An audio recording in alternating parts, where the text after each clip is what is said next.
نحمده ونصلي علی رسوله الکریم اما بعد۔ تمام قسم کی حمد و ثنا، تعریف، کبریاء اور بڑائی اسی اللہ وحدہ لا شریک کے لیے لائق اور زیبا ہے، جو ساری کائنات کا خالق، مالک، میرا اور آپ کا مربی ہے۔ اسی اللہ کے لیے ساری تعریفیں ہیں جو غفور ہے، غفار ہے، کریم ہے، ستار ہے۔ بعد اس کے آپ کے میرے آقا دنیا کے سردار الانبیاء پر کروڑہ کروڑ انگنت بے شمار درود و سلام صلی اللہ علی محمد و آلہ وسلم۔ عزیز دوستو، نوجوان ساتھیو،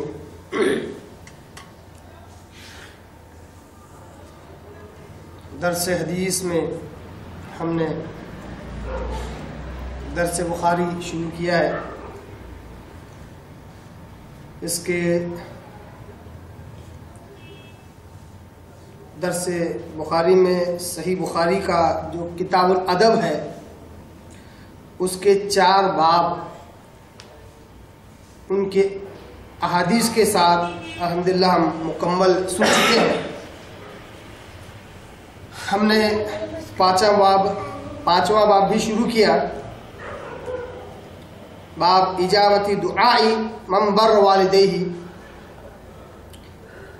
اس کے تعلق سے ایک درس ہوا جس میں صرف لفظی ترجمہ تھا اس حدیث کا اور مختصر سی تشریح تھی۔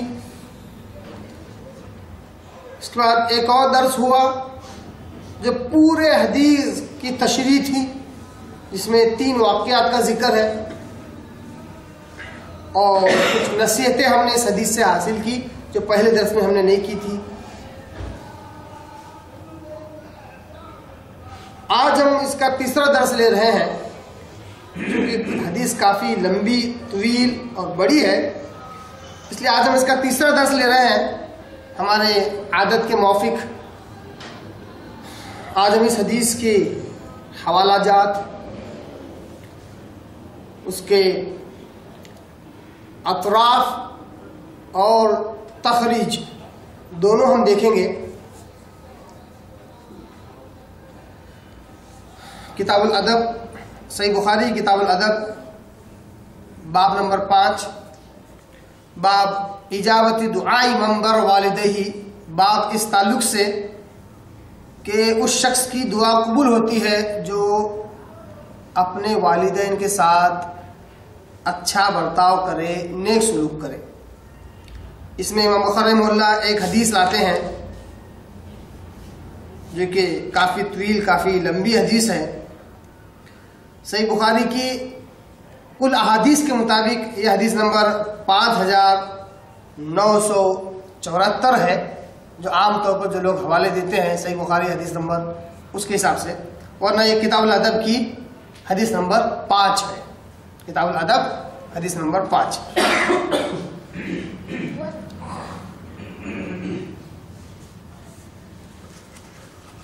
اس حدیث کا کافی ہم نے تفصیلاً مطالعہ کیا، کافی معلومات ہم نے حاصل کی، لفظی ترجمہ بھی ہم نے اس حدیث کے تعلق سے دیکھ لیا۔ آئیے آج اس کے حوالہ جات دیکھتے ہیں۔ سب سے پہلے اس حدیث کے اطراف دیکھتے ہیں۔ اطراف کہتے ہیں یہاں بخاری رحمہ اللہ نے اس حدیث کو صحیح بخاری میں ہی اور کہاں کہاں لائے ہیں۔ اس حدیث کو امام بخاری رحمہ اللہ صحیح بخاری میں ہی 5 جگہ پر لائے ہیں۔ کتنی جگہ پر؟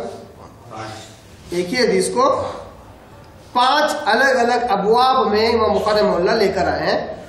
کوئی کہ معلوم ہوا، جیسا کہ ہم اس سے پہلے بتا چکے ہیں، امام بخاری رحمہ اللہ کسی حدیث کو لاتے ہیں تو اس کے اوپر ایک باب باندھتے ہیں۔ وہ باب اصل میں استدلال ہوتا ہے اس حدیث سے۔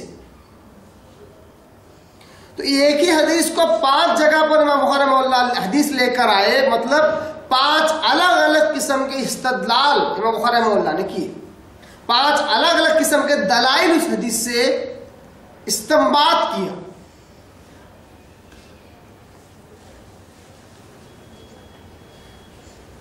سب سے پہلا تو حوالہ یہی ہے کتاب الادب کا۔ دوسرا اسی حدیث امام بخاری رحمہ اللہ کتاب